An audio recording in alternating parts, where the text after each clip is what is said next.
Students, this is your test review for your test on system of equations. The test is going to be on Tuesday. This review is going to be assigned to you on Friday afternoon. I'm going to be skipping around, so make sure you pay attention to the problems that I'm doing. Any of the problems that I don't do, you should practice because we're going to talk about those before the test on Tuesday. It says, at a motocross race, 4 hamburgers and 6 soft drinks cost $28. 3 hamburgers and 2 soft drinks cost $16. Which system of linear equations below can be used to determine the price of a hamburger and the price of a soft drink? Let x represent the hamburger, so x is going to be hamburger, and y is going to be the soft drink. And I'm going to go back through the problem, and everywhere I see those words, I'm going to put those letters. So hamburger x, soft drink y, hamburger x, soft drink y. All right, now when I go to write my equation, the first equation comes from right here. 4 hamburgers, 6 soft drinks cost $28. So 4x for hamburgers plus 6 soft drinks equals or cost $28. This word and is going to be plus, cost is going to be our equals. Look down through here and see if I can get rid of any based on just that. B is now not an answer. Neither is A, and neither is D. Now I'm going to double check just to make sure this second equation is that. Here's our second equation right here. 3 burgers. There's that word and again, plus 2 soft drinks equals $16. 3x plus 2y equals 16. There's our answer. Alright, the next one says, Hunter has a jar of 368 nickels and dimes. The total value of the coins is $28.40. Which system of equations would be best to use to find the number of nickels and dimes Hunter has? I look at the answer choices, and in there I see that they use N for nickels and D for dimes. So I'm going to do that as well. Here is our first equation, comes from right here. This is a total statement. He has a total of 368. So if I add up his nickels plus his dimes, he has 368 coins altogether. So I go through here, C is no longer right, and neither is D. The next thing, there's some kind of hidden numbers in here, and the hidden numbers are the fact that a nickel is 0.05 and a dime is 0.10. Okay? So if I put all of our money together, I have 0.05 for a nickel plus 0.10 for a dime equals $28.40 total. So when I start to look at those, B, that's $5 for a nickel and $10 for a nickel. That is not correct. A is the right answer. Okay, so it's all about going through there and kind of decoding everything. Our second equation came from the value of everything. Right. Our next system of equations is set up for us to do in the calculator, and you can see on the right hand side there I've done some calculator work for you. Remember that we had 4 steps. Step 1 was a left parenthesis. Step 2 was opposite of x. Step 3 was a right parenthesis, and step 4 was divide by y number.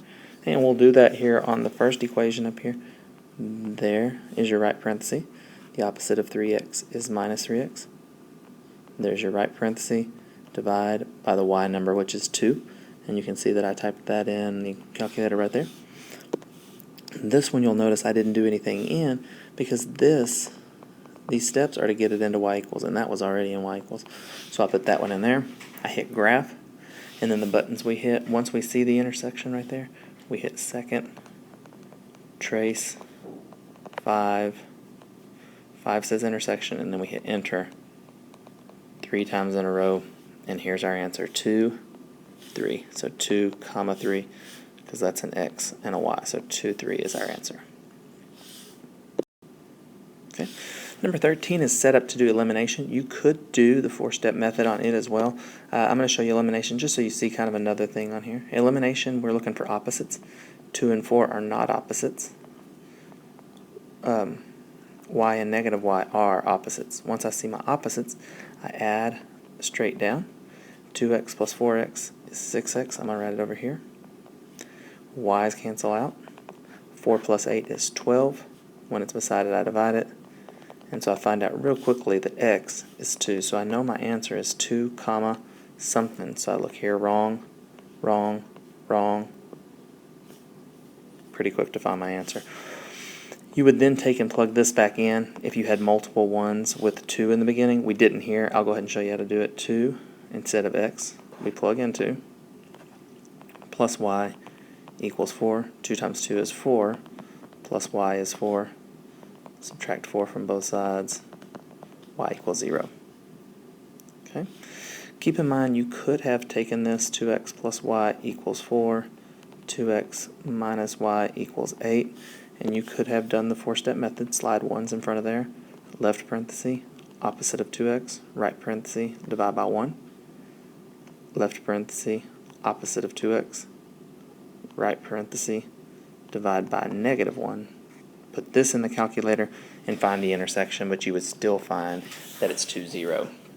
So either way works with me. It's just really up to you which way is going to help you out the most. You're going to have calculator the whole test, so you'll be able to do this 4-step method. I just wanted to show you elimination in case somebody wanted to do that as well.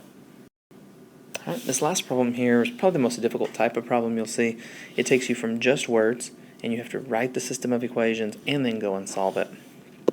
On this one, we're going to have to come up with our own x's and y's. So it says the sum of Ken and Alan is 62, and Ken is 32 years older than Alan. How old is each man? So I call Ken x and Alan y.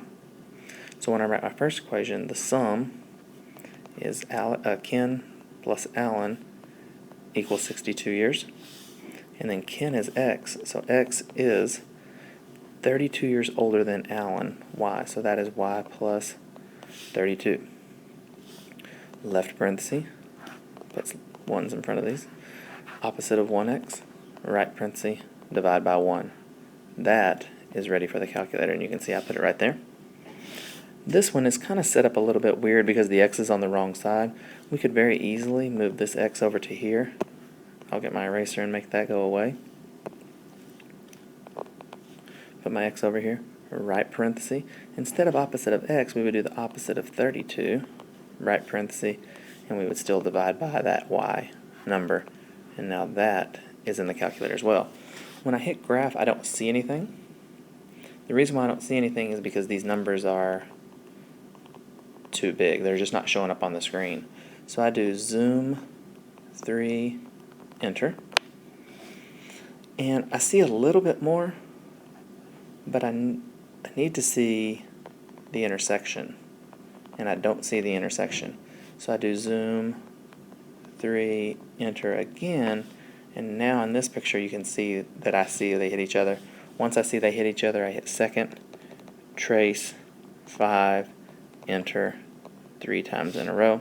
And there's my answer, 47 and 15. I'm still not quite done. I need to go back and decode it. X is 47, Y is 15, X was Ken, and Y was Alan. I can check my work real quick. Together, they're supposed to be 62, so 5, and that's 12, 4, 5, 6, 62. And Ken is supposed to be 32 years older, so if I do 15 plus 32, that's 7, 3 plus is 4, 47, so that is the correct answer. Okay. Remember to do all the rest of the problems, give them a try. I know you don't have a calculator, but you can at least get them set up with the parentheses, opposite x, parentheses, divide by y, and have everything ready to talk about in class on Tuesday.